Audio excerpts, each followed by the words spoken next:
Hello दोस्तों, नमस्कार। स्वागत है आपका नविका एकेडमी में। अपन साइंस पढ़ रहे थे, दैनिक विज्ञान एवरीडे साइंस। किसके लिए? वनपाल भर्ती परीक्षा 2026 के लिए। ठीक है। मानव शरीर पढ़ रहे अपन, मानव अंग तंत्र पढ़ रहे हैं। ये आज मानव अंग तंत्र की आखिरी वीडियो है। इसमें अपन का अंग तंत्र कंप्लीट हो जाएगा। तंत्रिका तंत्र और हड्डियां और आंख, ये 3 टॉपिक बच रहे हैं। आज अपन इसको कवर कर लेंगे भाई। ठीक है। तो बिना समय बर्बाद किए चलते अपने सेशन की ओर। अंग तंत्र में बात करें अपन तंत्रिका तंत्र की। ठीक है। तंत्रिका तंत्र, पहली बात तो ये कि तंत्रिका तंत्र की मूल इकाई क्या है। यह मुख्य रूप से तंत्रिका कोशिकाओं से मिलकर बना होता है। यह शरीर की सबसे लंबी एवं जटिल कोशिकाएं है जो सूचनाओं के आदान प्रदान के लिए जिम्मेदार है ना। अब इस तरह के फैक्ट आपके क्या होते हैं, स्टेटमेंट में आपके पूछे जाते हैं। और आजकल आपके अधीनस्थ बोर्ड हो या आरपीएससी हो, आपके स्टेटमेंट में प्रश्न आपसे पूछ रहा है। ठीक है। तो ये आपको याद रखना है कि जो आपके तंत्रिका तंत्र होता है, न्यूरॉन्स जिसको आप बोलते हो, न्यूरॉन। ठीक है। न्यूरॉन क्या होता है? शरीर की सबसे लंबी एवं जटिल कोशिकाएं होती है ना, जो कि सूचनाओं का आदान प्रदान करने के लिए रिस्पॉन्सिबल है, जिम्मेदार है ना। इस बात को याद रखना है। फिर बात करते हैं इसके प्रमुख भागों की। तंत्रिका तंत्र के 3 प्रमुख भाग होते हैं। तंत्रिका तंत्र को 3 प्रमुख भागों में बांटा गया है। अब कौन कौन से, आइए देखते हैं। पहला है केंद्रीय तंत्रिका तंत्र, इसको बोलते हो आप CNS, central nervous system, CNS, याद रखना है। उसके बाद में है परिधीय तंत्रिका तंत्र, इसको क्या बोलते हो आप? पीएनएस। पीएनएस का मतलब क्या होता है? Peripheral nervous system. और उसके बाद में है स्वायत्त तंत्रिका तंत्र। स्वायत्त मतलब ऑटोनोमस, तो एएनएस आपको याद रखना है। एएनएस, पीएनएस और सीएनएस, केंद्रीय तंत्रिका तंत्र, परिधीय तंत्रिका तंत्र और स्वायत्त तंत्रिका तंत्र। क्या क्या हो जाएगा आपके? केंद्रीय तंत्रिका तंत्र, परिधीय तंत्रिका तंत्र और स्वायत्त तंत्रिका तंत्र। ये तंत्रिका तंत्र के 3 भाग होते हैं। इस बात को आपको याद रखना है भाई। ठीक है। तो ये आपको तीनों भाग, इनके नाम याद रखना। पूछ ले निम्नलिखित में से कौन सा भाग आपके केंद्रीय तंत्र, सॉरी, जो तंत्रिका तंत्र है, मानव तंत्रिका तंत्र है, उसका भाग नहीं है ना। अब है तंत्रिका कोशिका। तंत्रिका कोशिका मतलब न्यूरॉन स्ट्रक्चर। पहला है ध्रुमास। ये क्या होता है? आसपास की कोशिकाओं से रासायनिक या विद्युत सूचनाओं को जो प्राप्त करते हैं उसको आप ध्रुमास बोलते हैं, है ना। ध्रुमास में याद रखना। फिर है कोशिका काय। कोशिका काय क्या होता है? न्यूरॉन का मुख्य भाग जहां केंद्रक व अन्य कोशिकांग उपस्थित होते हैं। उसके बाद में है तंत्रिकाक्ष, एक लंबी पूंछ जैसी संरचना जो विद्युत संकेतों को कोशिका काय से दूर भेजती है। उसके बाद में है सिनेप्स। ये आपको सिनेप्स याद रखना है। ठीक है। सिनेप्स आपको याद रखना है। सिनेप्स क्या होती है? 2 न्यूरॉन्स के बीच संधि स्थल जहां रासायनिक संदेश वाहकों द्वारा संकेतों का स्थानांतरण किया जाता है। और उसके बाद में है तंत्रिका आवेग। इन विद्युत रासायनिक संकेतों को तंत्रिका आवेग कहा जाता है। मैं बात कर रहा हूं न्यूरॉन के बारे में। किसके बारे में बात कर रहा हूं? न्यूरॉन के बारे में। एक इस तरह की संरचना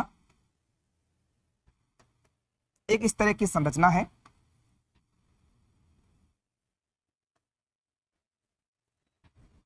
ठीक है। इस तरह की आपकी एक संरचना होती है। ठीक है। सही नहीं बनाया चित्र मैंने, लेकिन याद रखना ये न्यूरॉन है ना। तो इसमें जो जॉइंट होते हैं, इनको क्या बोलोगे आप? इनको बोलते हो आप सिनेप्स। क्या बोलते हैं? सिनेप्स। इस बात को याद रखना, इनको आप सिनेप्स बोलते हो। सिनेप्स क्या होती है? 2 न्यूरॉन्स के बीच एक संधि स्थल है जहां रासायनिक संदेश वाहकों द्वारा संकेतों का स्थानांतरण किया जाता है। यहाँ संकेत आया, ये न्यूरॉन आपके, ये आपके सिनेप्स है। यहाँ से आप संकेतों को यहाँ पे स्थानांतरण कर देंगे, यही आपका सिनेप्स होता है ना। सिनेप्स याद रखना है। इसका काफी बार प्रश्न परीक्षाओं में पूछा गया है, तो सिनेप्स आपको याद रखना है। ठीक है। तंत्रिकाक्ष क्या होती है? एक लंबी पूंछ जैसी संरचना जो विद्युत संकेतों को कोशिका काय से दूर भेजती है। ये पूरा हिस्सा क्या है? तंत्रिकाक्ष का, है ना। उसके बाद में क्या है आपके? कोशिका काय, न्यूरॉन का मुख्य भाग जहां केंद्रक और अन्य कोशिकांग स्थित होते हैं। इसको क्या बोलते हैं? कोशिकांग बोलते हैं। और आसपास की कोशिकाओं से रासायनिक या विद्युत सूचनाओं का आदान प्रदान करना। पहली बात तो याद रखना, न्यूरॉन का प्रमुख कार्य क्या होता है? न्यूरॉन का प्रमुख कार्य क्या होता है? सूचनाओं का आदान प्रदान करना। सूचनाओं का आदान प्रदान करना न्यूरॉन्स का प्रमुख कार्य होता है। इस बात को आपको याद रखना है भैया ना। जो जो प्रश्न आएंगे मैं आपको आगे बता दूंगा। ठीक है। जहां बहुत इंपॉर्टेंट है, ये बस अपन एक थोड़ी बेसिक है, आ जाए तो आ जाए स्टेटमेंट में, बाकी संभावना कम रहती है ना। अपन ने अभी देखे थे 3 भाग होते हैं, पीएनएस, सीएनएस और एएनएस। किसके भाग होते हैं? तंत्रिका तंत्र के, मानव तंत्रिका तंत्र के ये 3 भाग होते हैं। पहला है पीएनएस। पीएनएस मतलब परिधीय तंत्रिका तंत्र। इसके बारे में पढ़ते हैं। पीएनएस में मस्तिष्क और मेरुरज्जु से निकलने वाली सभी कोशिकाएं सभी तंत्रिकाएं शामिल होती है जो कि मस्तिष्क से निकलती है और मेरुरज्जु से निकलती है। तो ये समझ में आ जाएगा आपके कि परिधीय तंत्रिका तंत्र में वो तंत्रिकाएं शामिल होती है जो है तो मस्तिष्क से निकलती है और मेरुरज्जु से निकलती है। ये दो बातें आपको याद रखना है, ये प्रश्न आ सकता है आपके ना। तो परिधीय तंत्रिका तंत्र मतलब मस्तिष्क और मेरुरज्जु से निकलने वाली तंत्रिकाओं से मिलकर बना होता है ना। अब बात करें तंत्रिकाओं का प्रकार, किसमें? पीएनएस में, परिधीय तंत्रिका तंत्र में। पहली होती है क्या होता है? कपाल तंत्रिकाएं, ये होती है 12 जोड़ी। मेरु तंत्रिकाएं, स्पाइनल नर्वस, ये होती है आपकी 31 जोड़ी।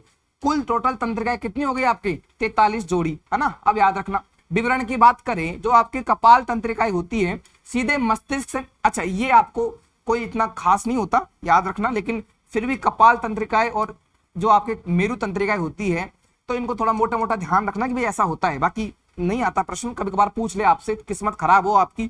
ये सीधे मस्तिष्क से निकलती है और सिर, गर्दन व संवेदी अंगों से जुड़ी होती है। ये होती है कपाल तंत्रिकाएं। कपाल तंत्रिकाएं जैसे आपका मैं बना दूं आपका कि ये आपका माइंड है, किस तरह बनेगा ये आपका, ठीक है। चित्र बनाना मेरे से बहुत कमजोरी होती है मेरी, है ना। ये आपका माइंड का हिस्सा है, मस्तिष्क से ब्रेन है। अब यहां से कुछ तंत्रिकाएं निकली, ब्रेन से कुछ तंत्रिकाएं निकली है, वो है तो गर्दन तक जाएगी। कहां कहां बता रही है? सिर, गर्दन व संवेदी अंगों से जुड़ी होती है। सिर के बाकी हिस्से गर्दन व अन्य संवेदी अंगों से जुड़ी होती है, उसको क्या बोलते हो आप? कपाल तंत्रिकाएं बोलते हैं। सिर से लेकर गर्दन तक, सिर से लेकर जो आपके बचा कुचा हिस्सा है संवेदी तंत्र, वहां तक पहुंचती है, उनको आप क्या बोलोगे? उनको आप बोलोगे, क्या बोलोगे? कपाल तंत्रिकाएं बोलोगे, ठीक है। कपाल तंत्रिकाएं 12 जोड़ी होती है, मस्तिष्क से निकलती है, सिर, गर्दन व संवेदी अंगों से जुड़ी होती है। उसके बाद में है मेरु तंत्रिकाएं। मेरु तंत्रिकाएं मेरुरज्जु या स्पाइनल कॉर्ड से निकलती है और पूरे शरीर, अंगों व त्वचा में फैलती है। पूरे शरीर के अंग व त्वचाओं में फैलती है, वो तो होती है आपके मेरुरज्जु से निकलने वाली।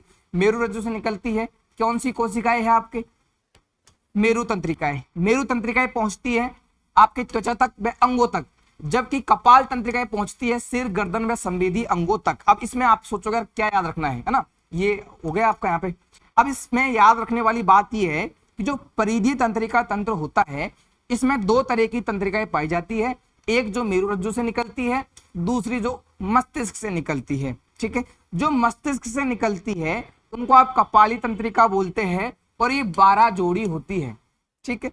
जो आपके मेरुरज्जु से निकलती है और बाकी त्वचा, अंगों तक पहुंचती है, शरीर के अन्य हिस्सों तक पहुंचती है, वो 31 जोड़ी होती है और उनको क्या बोलते हो आप? उनको बोलते हो आप मेरु तंत्रिकाएं, है ना। तो इस बात को याद रखना। आगे आ जाइए, सुरक्षा एवं झिल्लियां। मस्तिष्क झिल्ली, ये आपको याद रखना है, मीनिंग्स आपको याद रखना है। मस्तिष्क झिल्ली, हमारा कोमल मस्तिष्क और मेरुरज्जु बाहरी झटकों से सुरक्षित रहने के लिए 3 परतों वाली विशेष सुरक्षात्मक झिल्लियों से ढके रहते हैं, जिन्हें आप मस्तिष्क झिल्लियां बोलते हो। ये इसको आप इस तरह भी आप याद रखो मीनिंग्स, ठीक है। ये भी आप इसको इंग्लिश में कहते हैं, बस इतना याद रखना कि 3 परतों से घिरा होता है। और सबसे इंपॉर्टेंट है आपके CSF। CSF क्या होता है? सेरेब्रोस्पाइनल, ये क्या हो गया आपका स्पाइनल, और सेरेब्रो याद रखना है फ्लूइड, ये क्या होता है? इन संरचनात्मक झिल्लियों की परतों के बीच एक विशेष पोषक द्रव, मैंने बताया कि 3 प्रकार की झिल्लियां होती है, ठीक है। इनके मध्य में आपके क्या सुरक्षित होता है? मस्तिष्क, और मस्तिष्क व मेरुरज्जु। अब इसको बाहरी झटके, यदि आप गिर जाते हैं और आपके शरीर में चोट आ जाए तो आपका पूरा जो केंद्रीय तंत्रिका तंत्र होता है, जो मस्तिष्क होता है, वो पूरी बॉडी पर नियंत्रण रखता है। अब यदि उसको चोट पहुंच जाएगी तो फिर आप तो गए काम से।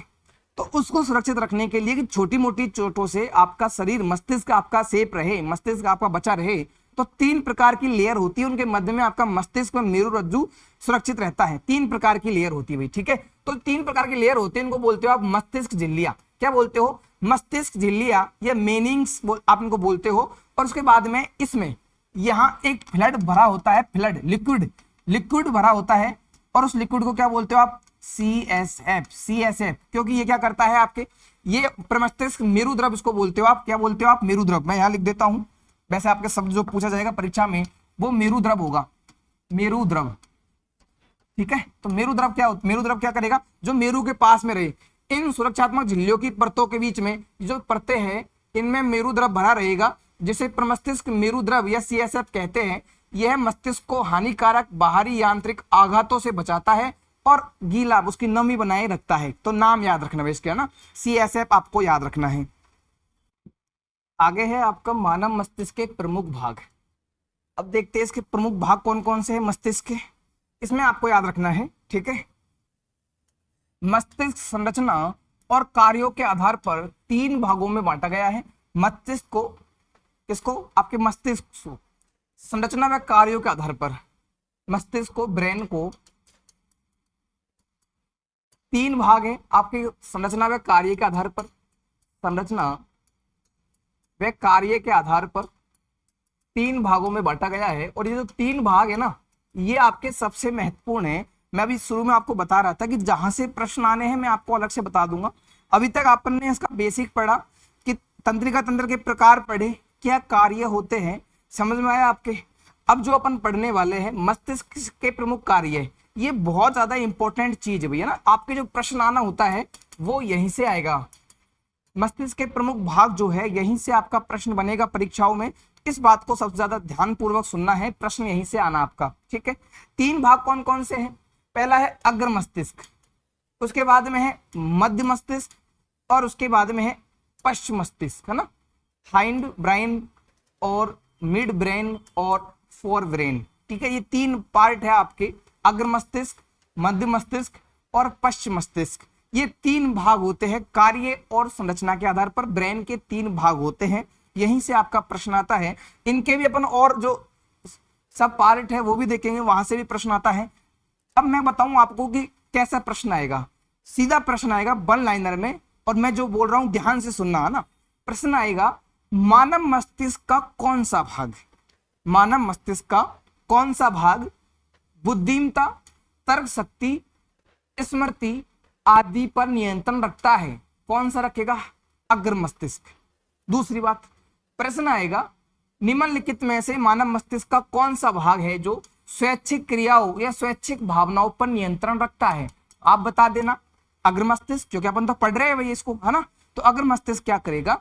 स्वैच्छिक भावनाओं पर नियंत्रण रखेगा। सूंघने की क्षमता, स्मेल करने की जो पावर होती है आपकी, उस पर नियंत्रण रखेगा। बुद्धिमत्ता, तर्क शक्ति, स्मृति का केंद्र होता है अग्र मस्तिष्क, ठीक है। आगे आ जाइए मध्य मस्तिष्क पे। मुख्य रूप से देखने के लिए, सुनने के लिए, इस तरह की जो संवेदी शक्तियां होती है, देखना व सुनना जैसी संवेदी शक्तियों पर नियंत्रण रखता है मध्य मस्तिष्क। सीधी सी बात है, बिल्कुल आपको टू द पॉइंट है कि देखने व सुनने के लिए मानव मस्तिष्क का कौन सा भाग जिम्मेदार है? आप क्या बताओगे? मध्य मस्तिष्क जिम्मेदार है। सूंघने की क्षमता, स्वैच्छिक भावनाओं पर नियंत्रण कौन सा भाग रखता है? अग्र मस्तिष्क रखता है। अब बात करें पश्च मस्तिष्क की, तो शरीर के संतुलन के लिए सबसे आवश्यक भाग जो है वो है आपका पश्च मस्तिष्क। शरीर के संतुलन के लिए आवश्यक भाग है। श्वसन, हृदय की गति व अन्य आवश्यक अनैच्छिक क्रियाओं पर नियंत्रण रखता है। मानव मस्तिष्क का कौन सा भाग अनैच्छिक क्रियाओं पर नियंत्रण रखता है? आप क्या कहोगे भाई? अनैच्छिक क्रियाओं पर तो पश्च मस्तिष्क नियंत्रण रखता है, और ऐच्छिक क्रियाओं पर, स्वैच्छिक क्रियाओं पर अग्र मस्तिष्क नियंत्रण रखता है। तो अग्र मस्तिष्क और पश्च मस्तिष्क क्या काम करेगा? अग्र मस्तिष्क तो ऐच्छिक क्रियाओं पर नियंत्रण रखेगा और पश्च मस्तिष्क अनैच्छिक क्रियाओं पर नियंत्रण रखेगा। हृदय की गति, श्वसन दर पर नियंत्रण रखेगा। शरीर के संतुलन के लिए पश्च मस्तिष्क आवश्यक है। तो ये तीनों के आपको काम याद रखना है। देखने व सुनने जैसी संवेदी तंत्रिकाओं के लिए मध्य मस्तिष्क जिम्मेदार है। ये तीनों बातें याद रखना, ठीक है। आगे जाइए। अब है अग्र मस्तिष्क, इसके घटक एक एक का पोस्टमार्टम करते हुए, ठीक है। अग्र मस्तिष्क में क्या है? एक है आपका प्रेमस्तिष्क, इसको आप सेरेब्रम बोलते हैं, है ना। सेरेब्रम, अब आपके जरूरी नहीं हिंदी में नाम आए, इंग्लिश में भी नाम आ सकता है, सेरेब्रम। उसके बाद में है ग्रहण पिंड। ये भाई ग्रहण पिंड आजकल पूछा जा रहा है परीक्षाओं में, ग्रहण पिंड आपको याद रखना भी, है ना। अब देखिए क्या क्या है आपके प्रमस्तिष्क। यह मानव मस्तिष्क का सबसे विकसित और सबसे बड़ा भाग है, सबसे विकसित और सबसे बड़ा भाग है। मैंने बताया ये अग्र मस्तिष्क का भाग है। किसका भाग है? अग्र मस्तिष्क का भाग है, इस बात को याद रखना। अग्र मस्तिष्क का भाग है प्रमस्तिष्क और ग्रहण पिंड अग्र मस्तिष्क का भाग है। मैं वापस से बोल रहा हूं, पूछा जाता है कौन सा भाग अग्र मस्तिष्क का है या पश्च मस्तिष्क का है। इस तरह का भी प्रश्न आपके परीक्षाओं में आता है, इस बात को याद रखना। प्रमस्तिष्क अग्र मस्तिष्क का भाग है, सेरेब्रम इसको याद रखना, मानव मस्तिष्क का सबसे विकसित भाग है। ठीक है, क्या क्या बातें याद रखनी है आपको भाई, सबसे विकसित भाग है, पहली बात तो ये कि सबसे मानव मस्तिष्क का सबसे विकसित भाग है, एक बात तो ये हो गई। उसके बाद में सबसे बड़ा भाग है, मानव मस्तिष्क का सबसे बड़ा भाग है, कौन सा भाग है सबसे बड़ा, प्रमस्तिष्क या सेरेब्रम, सबसे बड़ा और सबसे विकसित भाग है। ठीक है, आगे आइए। हमारी सोच, बुद्धिमत्ता मतलब इंटेलिजेंस, याददाश्त, चेतना, तर्क क्षमता का मुख्य नियंत्रण रखता है। तर्क क्षमता का, याददाश्त, भाई आपके अगर प्रमस्तिष्क में चोट लग गई, अगर आपका एक्सीडेंट होता है और आपके सेरेब्रम क्षतिग्रस्त हो जाती है या आपकी याददाश्त खो जाती है, आपने सुना होगा एक्सीडेंट के बाद में याददाश्त चली गई, क्यों चली गई, क्योंकि प्रमस्तिष्क को चोट लगी, प्रमस्तिष्क में नुकसान हुआ, इस बात को याद रखना। चेतना, आपकी रीजनिंग पावर कितनी है, आपकी तर्क क्षमता कितनी है, वो डिपेंड करती है आपका प्रमस्तिष्क पर। ठीक है, आपकी बुद्धिमत्ता, आपकी सोच क्या है, हमारी सोच क्या होती है, ये निर्भर करती है प्रमस्तिष्क पर। तो ये बहुत इंपॉर्टेंट पहलू है, मैं कहूंगा सबसे इंपॉर्टेंट पहलू है, याद रखना। मानव मस्तिष्क का सबसे विकसित भाग है, मानव मस्तिष्क का सबसे बड़ा भाग है, हमारी सोच, हमारी बुद्धिमत्ता, हमारी तर्क क्षमता पर नियंत्रण रखता है और हमारी याददाश्त व चेतना को मजबूत रखता है प्रमस्तिष्क। आ जाइए, उसके बाद में ग्रहण पिंड, यह अग्र मस्तिष्क के निचले हिस्से में स्थित होता है, अग्र मस्तिष्क के निचले हिस्से में स्थित होता है। इसका मुख्य जैविक कार्य है मनुष्य के स्मेल करने की पावर या सूंघने की क्षमता को ग्रहण करना और उसका विश्लेषण करना। आप खड़े हो, कुछ जल रहा है, आपको स्मेल आई, अब आपने सूंघा, स्मेल आई है, तो आपकी ये जो पावर है ना स्मेल करने की, वो है आपके ग्रहण पिंड में, जो कि आपके अग्र मस्तिष्क का हिस्सा है ना, तो स्मेल करने की पावर ग्रहण पिंड में है, इस बात को आपको याद रखनी है। आगे आ जाइए। अब है थैलेमस, क्या है थैलेमस, थैलेमस के बारे में, अच्छा ठीक है, थैलेमस यह है बाहरी वातावरण से मिलने वाले दर्द, मतलब आप गर्म ठंडा का अनुभव कर पाते हो, किस चीज के हाथ लगाया, आपको लगा ये तो बहुत गर्म है, दूसरी चीज के हाथ लगाए, अरे यार तो बहुत ठंडी है, अब आप इनका अनुभव कैसे कर पाते हो, थैलेमस के कारण अनुभव कर पाते हो। कि संवेदी संकेतों को पहचानने का कार्य करती है थैलेमस, है ना, बाहरी वातावरण से मिलने वाले, किसी ने मारी चोट, आपको दर्द हुआ, अरे यार, ठीक है, तो वो क्षमता है थैलेमस की। अब बात करें हाइपोथैलेमस की, तो अंतःस्रावी ग्रंथियों का नियंत्रण, भूख प्यास नींद, भूख प्यास नींद, ये प्रश्न आएगा, निम्नलिखित में से मानव मस्तिष्क का कौन सा भाग भूख प्यास नींद तथा शरीर के तापमान आदि क्रियाओं पर नियंत्रण रखता है, तो याद रखना कौन सा है, हाइपोथैलेमस, शरीर के तापमान का नियंत्रण करता है, भूख प्यास नींद पर नियंत्रण करता है, अंतःस्रावी ग्रंथियों का नियंत्रण करता है। ठीक है, उसके बाद में एक है आपके जो आपके इमोशंस या भावनाएं, ये शरीर का भाग नहीं है पर इसको याद रखना, मानव मन की विभिन्न गहरी भावनाएं जैसे प्यार गुस्सा डर नफरत का केंद्र भी हाइपोथैलेमस होता है भाई। ठीक है, ये बात याद रखनी है। दो भाग देखे अपन ने, थैलेमस और हाइपोथैलेमस। पहला भाग देखा है थैलेमस, ठीक है, पहले इससे पहले क्या देखा था अपन ने, इससे पहले देखा है प्रमस्तिष्क, तो एक तो ये याद रखना है आपको। उसके बाद में ग्रहण पिंड, ग्रहण पिंड क्या करेगा, स्मेल पावर, सूंघने की क्षमता, ठीक है, स्मेल पावर पर ग्रहण पिंड का नियंत्रण होता है। उसके बाद में एक पार्ट देखा है अपन ने, ये चार भाग देखे अभी तक। थैलेमस क्या करेगा, थैलेमस करेगा आपकी बाहरी वातावरण से जो दर्द मिला है उसको पहचानना, क्या ठंडा है क्या गर्म है, इसको पहचानने की क्षमता थैलेमस में है। और उसके बाद में अंत में है हाइपोथैलेमस। ठीक है, तो ये अलग से पॉइंट नहीं है, ये हाइपोथैलेमस, हाइपोथैलेमस जो है वो इसी का हिस्सा है। ठीक है, जो इमोशंस आपके होते हैं वो हाइपोथैलेमस पर निर्भर करते हैं। याद रखना, आपका जो प्यार मोहब्बत गुस्सा जो होती है आपके बारे में, ठीक है, वो कुछ नहीं है, बस एक हाइपोथैलेमस का खेल है ना। अब तो अपन पढ़ भी रहे हैं, इन झोल में नहीं पढ़ना है भाई, आपका हाइपोथैलेमस ज्यादा स्ट्रांग हो गया, आपका प्यार मोहब्बत गुस्से में बदल गई, है ना, ये बातें याद रखनी है। तो मानव मस्तिष्क की जो गहरी भावनाएं होती है, नफरत गुस्सा प्यार, ये हाइपोथैलेमस के ऊपर निर्भर करती है, वो इस पर नियंत्रण रखता है। ठीक है, तो अंतःस्रावी ग्रंथियां, भूख प्यास नींद, शरीर के तापमान का नियमन कौन करता है, हाइपोथैलेमस करता है भैया ना। ये दो चार बातें याद रखनी है। आगे आ जाइए। अब है मध्य मस्तिष्क, ये चार भाग किसके बारे में पढ़े हैं, अग्र मस्तिष्क के बारे में। ठीक है, सेरेब्रम मतलब आपके जो अग्र मस्तिष्क होता है उसमें जो प्रमस्तिष्क होता है वो, उसके बाद में थैलेमस और हाइपोथैलेमस, ये तीन बातें याद रखनी है। ग्रहण पिंड भी आपको याद रखना है ना। उसके बाद में है अग्र मस्तिष्क, सॉरी मध्य मस्तिष्क। अब मध्य मस्तिष्क में क्या चीज है, संवेदी नियंत्रण होता है आपके मध्य मस्तिष्क में। संवेदी नियंत्रण, मैंने बोला संवेदी नियंत्रण मतलब मैं कुछ बोल रहा हूं आप कुछ सुन पा रहे हो आपके कानों से, तो ये जो संवेदी क्रियाएं होती है, देखने की सुनने की जो संवेदी क्रियाएं हैं वो मध्य मस्तिष्क के नियंत्रण में होती है ना। तो ये क्यों लिखा है कि भाई संवेदी नियंत्रण की जो क्रियाएं है वो किसके अंदर, मध्य मस्तिष्क में, है ना। तो अग्र मस्तिष्क और पश्च मस्तिष्क के बीच में एक सेतु की तरह कार्य करता है, मुख्य रूप से देखने व सुनने के लिए कार्य करता है, ठीक है। अब शारीरिक संरचना ये क्या होती है, यह मुख्य रूप से चार ठोस, ये क्या है, पिंडों, चार ठोस पिंडों की एक विशिष्ट संरचना होती है जिसे जीव विज्ञान में कॉर्पेरा क्वाड्रिजेमिना कहा जाता है। तो ये आपको बस इतना से याद रखना है कि कॉर्पेरा क्वाड्रिजेमिना शरीर के किस, मानव मस्तिष्क के किस भाग से संबंधित है, तो आप कह देना कि मध्य मस्तिष्क से संबंधित है। तो मध्य मस्तिष्क की दो बातें अपन ने पढ़ी है। पहली बात तो ये संवेदी नियंत्रण का केंद्र है, संवेदी क्रियाओं पर नियंत्रण रखता है, जैसे आपके देखना व सुनना, देखना व सुनना, दो बातें ये याद रखनी है। उसके बाद में एक बात है आपके क्या, कॉर्पेरा क्वाड्रिजेमिना, ठीक है, कॉर्पोरा क्वाड्रिजेमिना, ये दो बातें याद रखनी है। ये दो घटनाएं मध्य मस्तिष्क से संबंधित है। आगे आ जाइए। अब है आपका पश्चिम मस्तिष्क, पश्चिम मस्तिष्क, ये भी आपको याद रखना है। इसमें क्या है आपका, एक है आपके पॉन्स, इसमें मैंने कल भी बताया था आपको जब आपको पढ़ाया था। तो श्वसन क्रिया के नियंत्रण और नियमन में सहायता करता है, ये याद रखनी है। इसमें विशेष न्यूमोटैक्सिक सेंटर स्थित होता है। दूसरी बात है आपके सेरेबेलम के बारे में, यह है मस्तिष्क का सबसे बड़ा भाग, कौन सा बताया मैंने आपको, प्रमस्तिष्क, प्रमस्तिष्क या सेरेब्रम, प्रमस्तिष्क या सेरेब्रम। मैंने बताया कि मानव मस्तिष्क का सबसे बड़ा भाग, ठीक है, सबसे बड़ा भाग। और इसके बारे में मैंने एक बात और बताई आपको कि सबसे विकसित भाग है भैया ना, सबसे बड़ा भाग है, साथ में ही सबसे विकसित भाग है। ये दो बातें आपको याद रखनी थी। उसके बाद में अब बात करें सेरेबेलम के बारे में, इसमें क्या पढ़ना है आपको, मस्तिष्क का दूसरा सबसे बड़ा भाग है।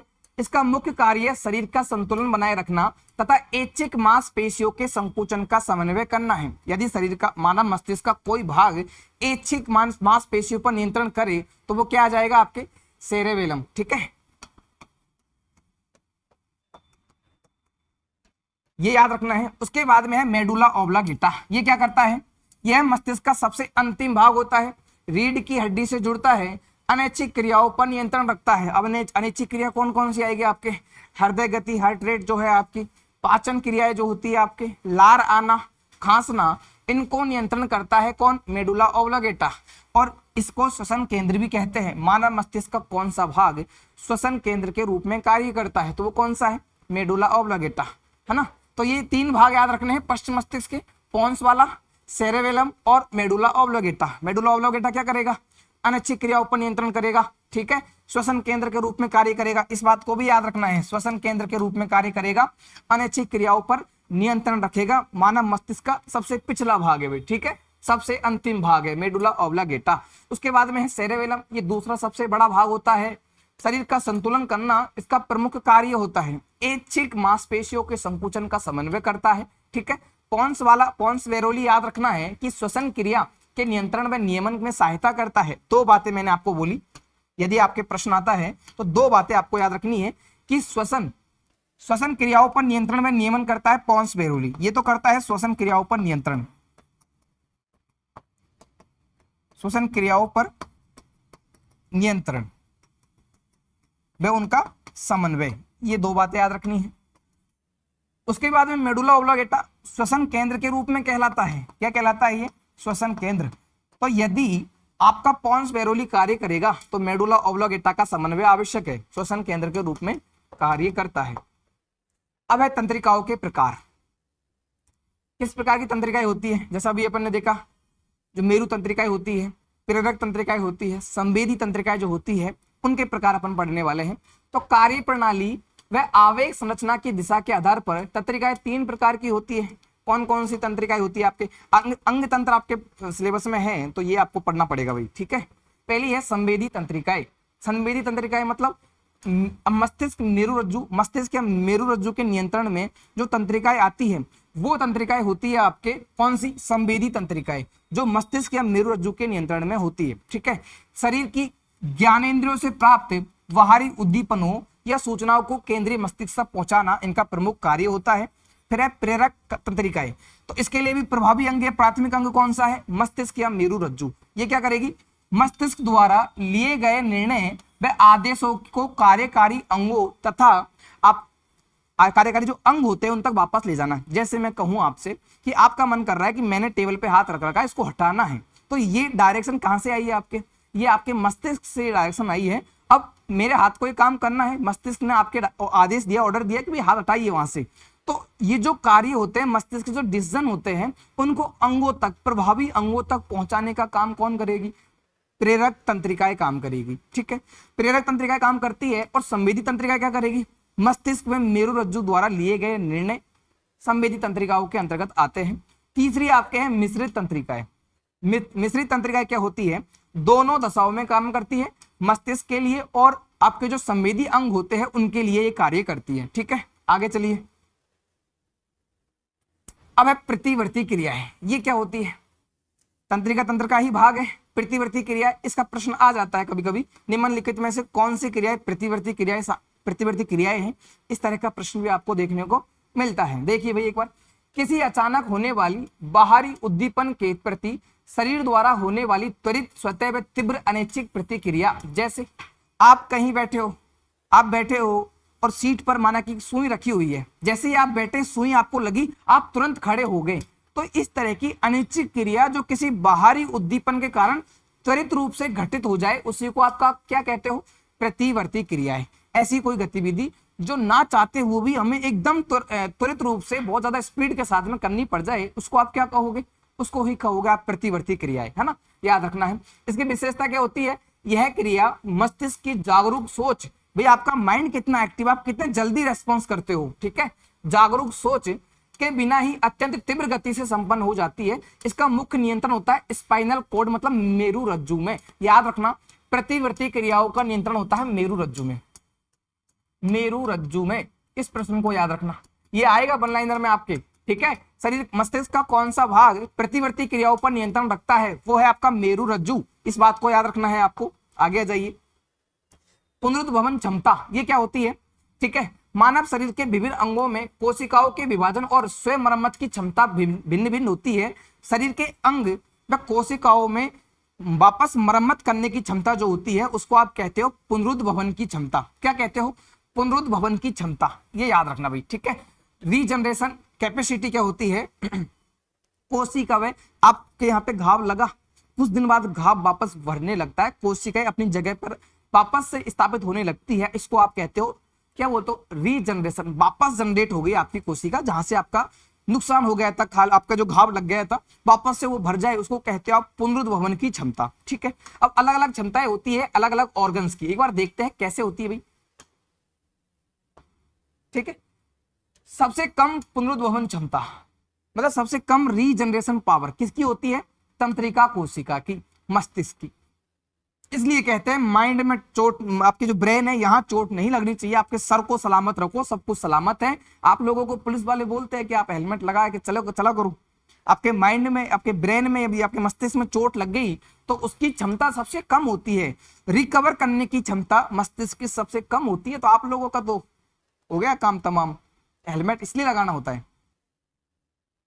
पुलिस वालों को कोई शौक थोड़ी है, लेकिन वो आपकी सिक्योरिटी के लिए, आपके खुद की अपनी जान के लिए वो लोग आपकी मेहनत करते हैं, आप लोग उनको गाली निकालते हो कि यार क्या खले है पुलिस वाले। हाँ, तो वो बात याद रखना, सबसे कम आपके हाथ में चोट लग गई आप ठीक हो जाते हो, घाव लग गए आपके यहाँ पे वापस भर जाता है, पैर फ्रैक्चर हो गया वापस ठीक हो जाता है, लेकिन सबसे कम, क्योंकि उनकी पुनरुद्भवन क्षमता अच्छी होती है इसलिए ठीक हो जाते हैं। सबसे कम पुनरुद्भवन क्षमता होती है तंत्रिका कोशिकाओं की, जिसमें ब्रेन सेल्स मतलब मस्तिष्क कोशिकाएं वे न्यूरॉन्स उसमें शामिल होते हैं। मानव शरीर में मस्तिष्क के तंत्रिका कोशिकाओं में पुनरुद्भवन या विभाजन की क्षमता सबसे कम मतलब नगण्य ना के बराबर होती है, इसलिए इसको सलामत रखना है आपके। ठीक है, उसके बाद में सबसे अधिक पुनरुद्भवन क्षमता यकृत, लीवर की, लीवर ऐसी चीज है यकृत, उसकी सबसे ज्यादा पुनरुद्भवन क्षमता है। तो वन लाइनर में प्रश्न आएगा, मानव शरीर के कौन से भाग की सबसे अधिक पुनरुद्भवन क्षमता होती है, तो सबसे अधिक होती है यकृत की। ठीक है, यकृत की क्षमता सबसे अधिक होती है पुनरुद्भवन क्षमता, मतलब नुकसान पहुंच जाए उसको काट कर अलग भी कर दे तब भी वह वापस जुड़ जाता है, याद रखना यकृत।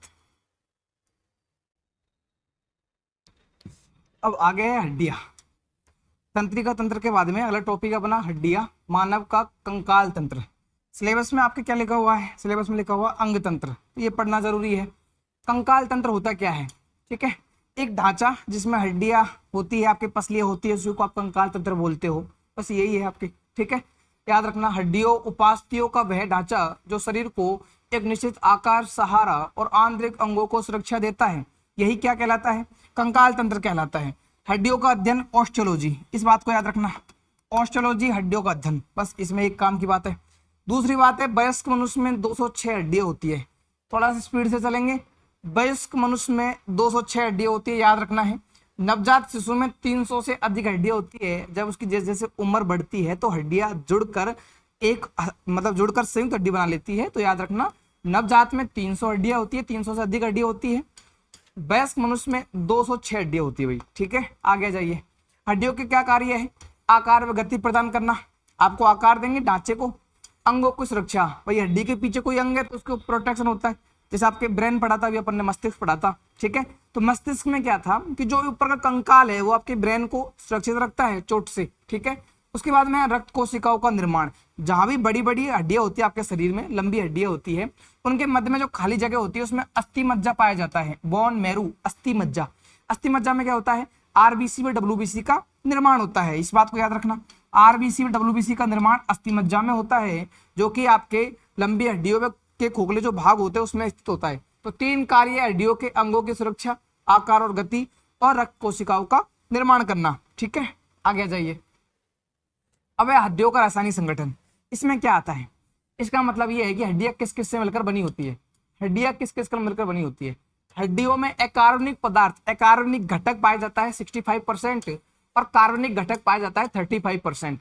जो अकार्बनिक घटक है जिसमें कैल्शियम, फास्फेट और मैग्नीशियम पाया जाता है, ये हड्डियों को मजबूतता या फिर उसकी जो कठोरता होती है वो प्रदान करते हैं। कठोरता, मजबूती प्रदान करता है कैल्शियम, फास्फेट और मैग्नीशियम।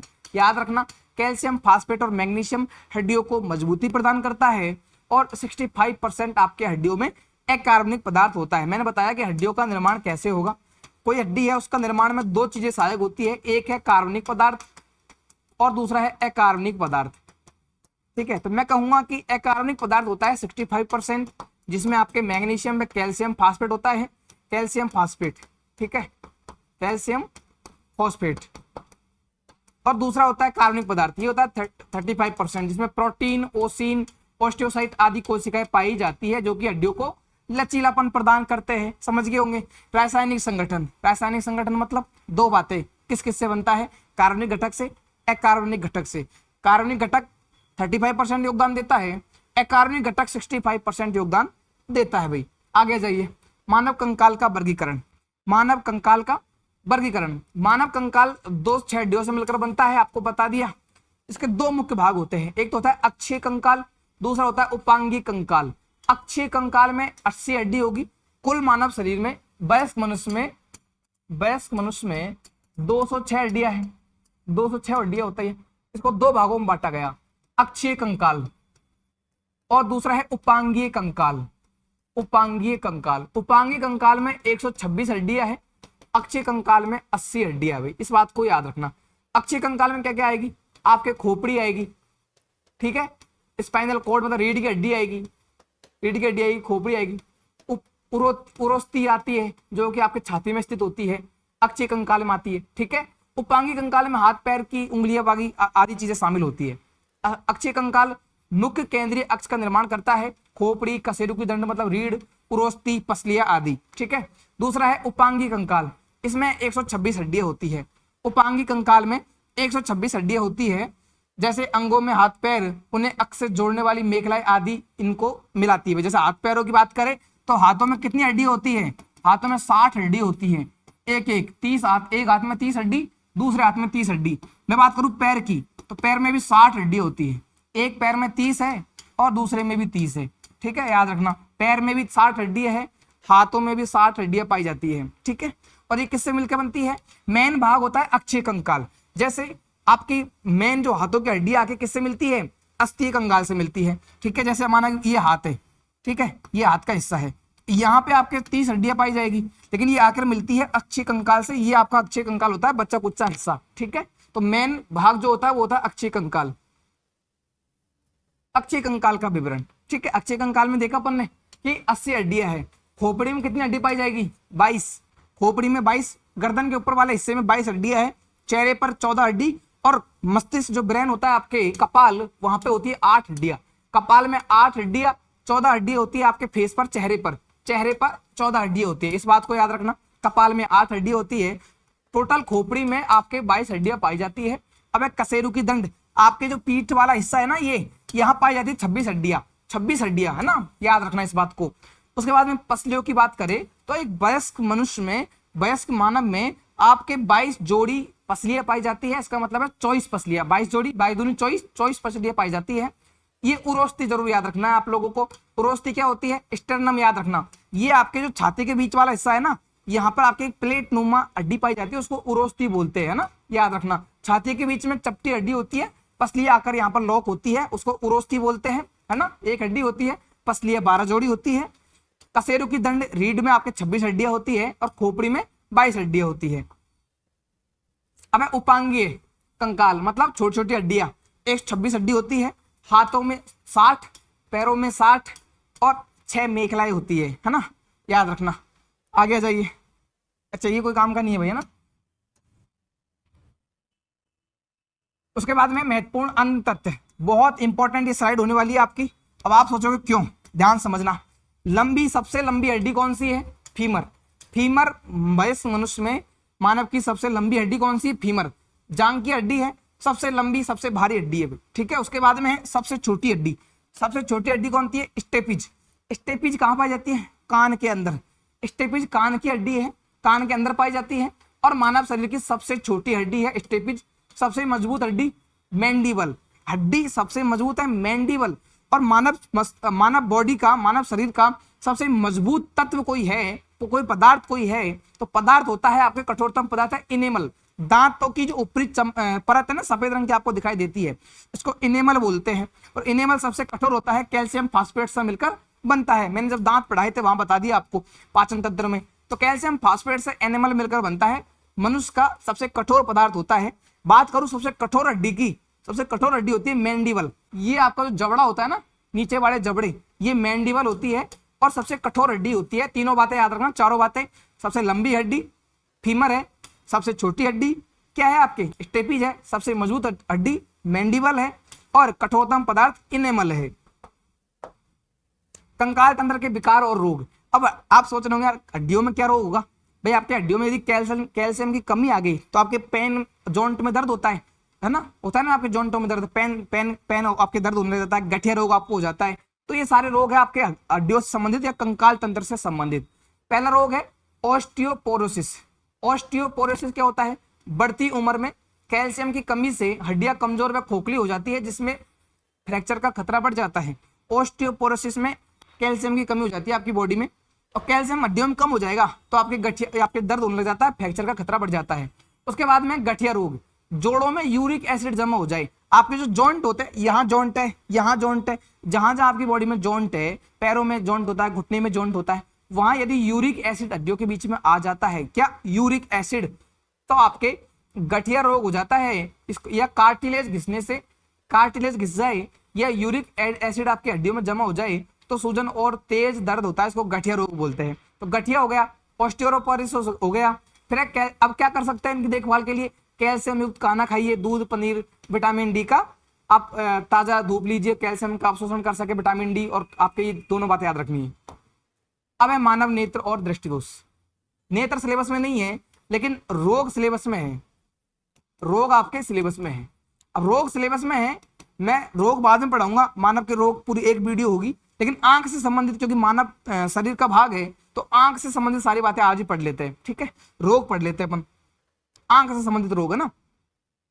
अब इसमें आपको ध्यान रखना है आंख से संबंधित बातों में विभेदन क्षमता क्या होती है आंख की। मानव नेत्र की औसत कोणीय विभेदन क्षमता कितनी होती है? 1 बराबर 1/60 डिग्री। बस कुछ नहीं करना, इसमें समझने वाला कुछ नहीं है, बस उसको रट लेना, जो लिखा है उसको रट लो। विभेदन क्षमता मानव नेत्र की ये होती है 1 बराबर 1/60 डिग्री।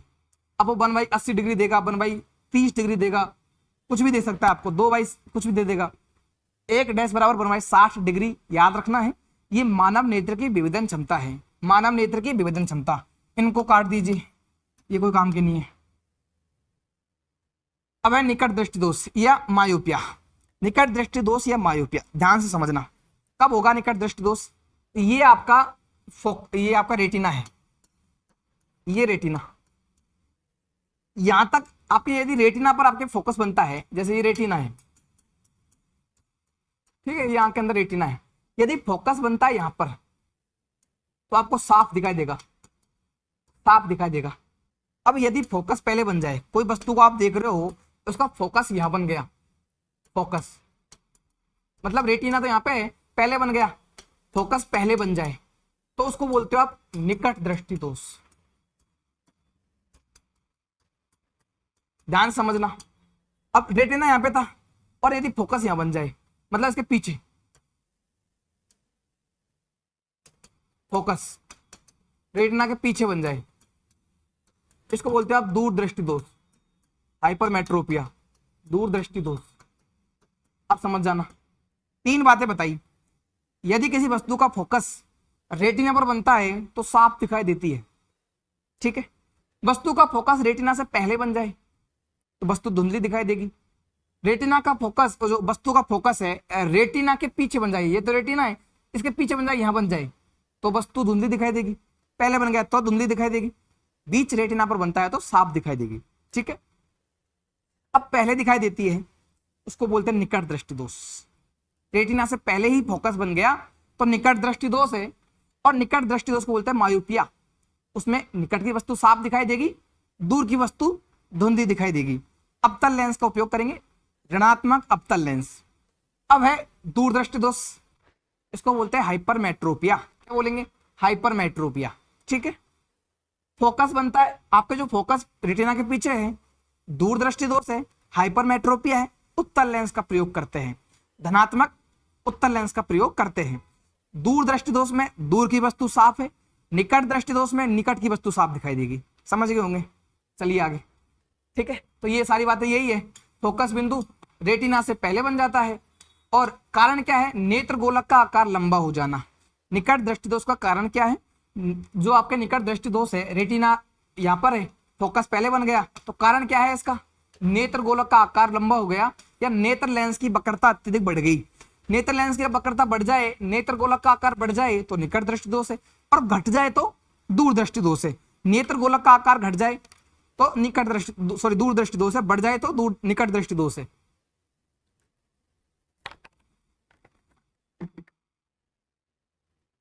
ठीक है, तो दूर की वस्तु धुंधली और पास की वस्तुएं साफ दिखाई देती है, स्पष्ट दिखाई देती है।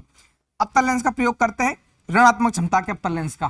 फिर दूरदृष्टि दोष या हाइपरमेट्रोपिया, रेटिना यहाँ पे, इधर से वस्तु का वो बन रहा रिफ्लेक्शन, यहाँ बनता है आपके फोकस रेटिना के पीछे, है ना।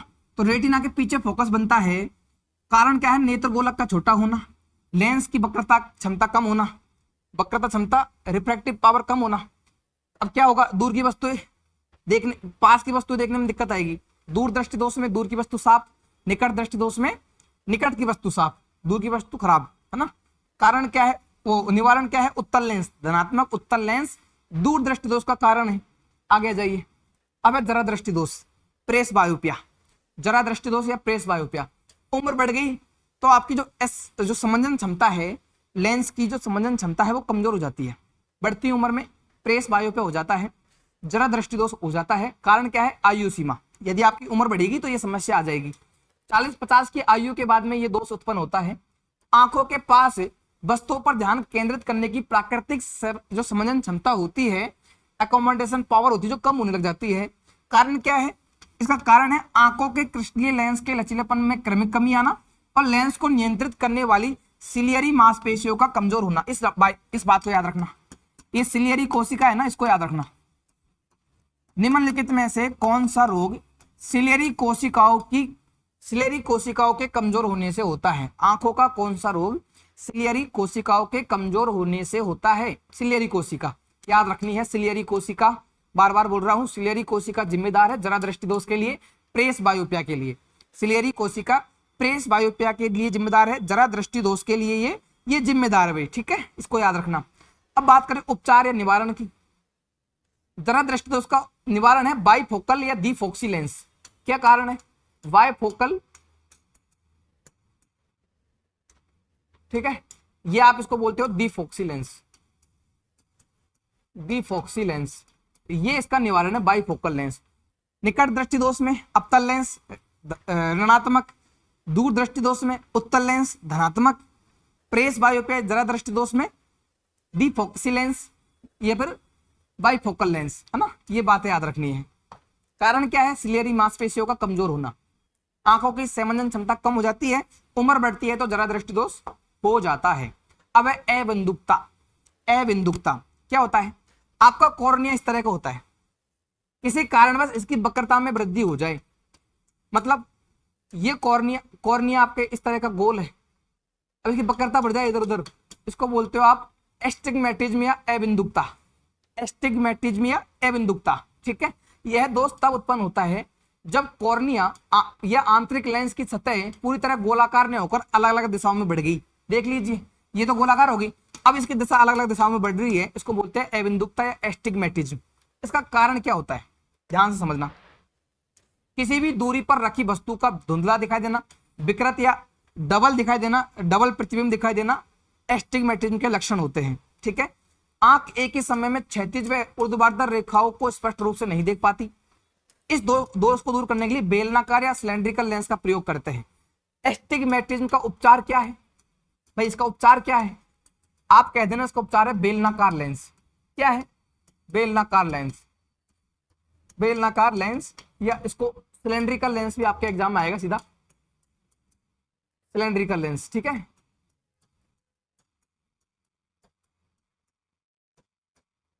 सिलेंड्रिकल लेंस या बेलनाकार लेंस इसका उपचार है। तो अबिंदुकता है एस्टिग्मेटिज्म में बेलनाकार लेंस, ठीक है। जरा दृष्टि दोष प्रेस बायोपिया, डिफोकल बाइकॉनकेव लेंस, ठीक है, बाइफोक्सी लेंस, बाइफोकल लेंस। अब जितने भी रोग पढ़े हैं ना उसको वापस देख लीजिए। मायोपिया पढ़ा है, हाइपरमेट्रोपिया पढ़ा है, जरा दृष्टि दोष पढ़ा है और एस्टिग्मेटिज्म या अबिंदुकता पढ़ा है। मायोपिया मतलब निकट दृष्टि दोष, हाइपरमेट्रोपिया मतलब दूर दृष्टि दोष, जरा दृष्टि दोष बुढ़ापे की हानि, अबिंदुकता मतलब अस्पष्ट फोकस, फोकस एक जगह नहीं बैठता, अस्पष्ट हो जाता है, नेत्रगोलक की सतह इधर उधर फैल जाती है, ठीक है।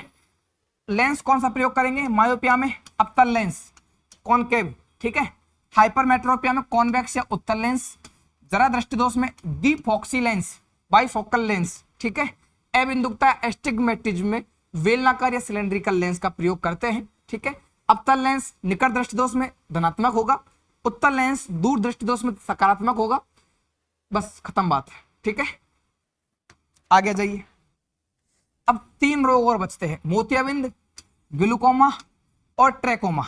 मोतियाबिंद, ग्लूकोमा और ट्रैकोमा, ये क्या है? वहां तो आपके लेंस से आपका उपचार हो रहा था, यहाँ अन्य रोग है मोतियाबिंद। यदि आपकी आंखों पर जो प्राकृतिक लेंस है वो अपारदर्शी या धुंधला हो जाए, लेंस आपका अपारदर्शी या धुंधला हो जाए तो आपको मोतियाबिंद हो जाता है। दूसरा लेंस लगा देते हैं, लेंस को निकालकर कृत्रिम लेंस लगा देते हैं और आप सही हो जाते हो। ऑपरेशन होता है आपका मोतियाबिंद में, ठीक है। तो आपका लेंस प्राकृतिक रूप से अपारदर्शी या धुंधला हो जाए तो मोतियाबिंद, लेंस लगाना उसमें उपचार होता है। फिर है ग्लूकोमा। ग्लूकोमा को काला मोतिया भी बोलते हैं, काला मोतिया ग्लूकोमा। इसमें क्या होता है? ग्लूकोमा में आंखों के अंदर दबाव बढ़ जाता है, लिक्विड की मात्रा बढ़ जाती है, आंखों में पानी बढ़ जाता है, उससे लेंस पर दबाव बढ़ता है। लेंस पर दबाव बढ़ेगा तो लेंस के क्षतिग्रस्त होने का खतरा बढ़ जाता है, इसी को आप बोलते हो ग्लूकोमा, ठीक है। अब है ट्रकोमा। ग्लूकोमा में याद रखना आपकी दृष्टि हमेशा के लिए समाप्त हो सकती है। अब है ट्रकोमा। ट्रकोमा जीवाणु से होता है, बैक्टीरिया से होता है। जीवाणु का नाम क्या है? क्लेमाइडिया ट्रैकोमेटिस, ये ट्रकोमा के जीवाणु का नाम है। ये एक संक्रामक रोग है, पलकों के अंदर घाव हो जाता है, इससे अंधेपन की समस्या उत्पन्न होती है इसमें ट्रकोमा में। तो ट्रकोमा, ग्लूकोमा और क्या है आपके मोतियाबिंद, तीनों रोग याद रखने हैं, ठीक है। अब आपका ये जो टॉपिक कंप्लीट होता है, कौन सा? मानव शरीर वाला कंप्लीट टॉपिक हो गया, ठीक है। मानव शरीर कंप्लीट अपन ने पढ़ लिया है। अब अगली वीडियो में अपन क्या पढ़ेंगे, ठीक है। ये पर इसी आज ही तक लेते हैं अपन। कितना बड़ा टॉपिक है? आहार और पोषण। आज नहीं हो पाएगा ना, आहार और पोषण आज नहीं हो पाएगा, ठीक है।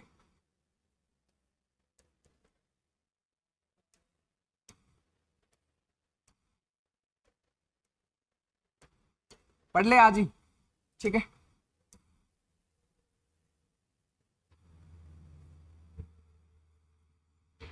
ठीक है, तो आज नहीं पढ़ेंगे इसको, कल पढ़ते हैं। और आज की क्लास के लिए इसकी पीडीएफ जो मैं टेलीग्राम पर डाल दूंगा आप लोगों को, ठीक है। पीडीएफ निकलवाइए और पढ़िए उसको बढ़िया आराम से। और जब टॉपिक अपने कंप्लीट हो जाएंगे तो मैं आपको A4 साइज के प्रिंट नोट्स डाल दूंगा भाई, ठीक है। धन्यवाद सभी को, मिलते हैं अगली वीडियो में।